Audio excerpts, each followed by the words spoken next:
10 side hustle ideas related to selling stock photos or videos online. 1. Sell on online marketplaces. List your stock photos or videos on popular sites like Shutterstock or iStock to reach a wider audience and earn royalties. 2. Create custom bundles. Offer personalized packages of stock content to clients based on their specific needs and preferences.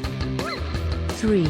Offer editing services. Enhance or alter your existing stock content to increase its value and appeal to potential buyers. 4.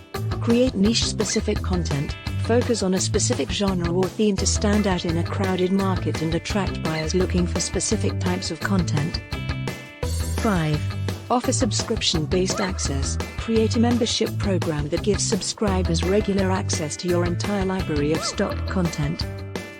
6. Partner with other businesses. Collaborate with other small businesses to offer exclusive access to your stock content as part of their branding packages.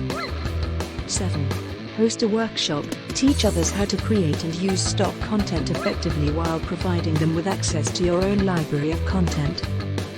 8.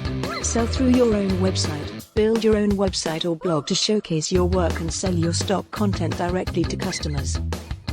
9. Create branded content. Develop a specific aesthetic or theme for your stock content to help it stand out and build a recognizable brand. 10. Offer custom creation services. Work with clients to create customized stock content that meets their specific needs and preferences. Thank you for watching. Watch the other videos and subscribe now for more side hustles.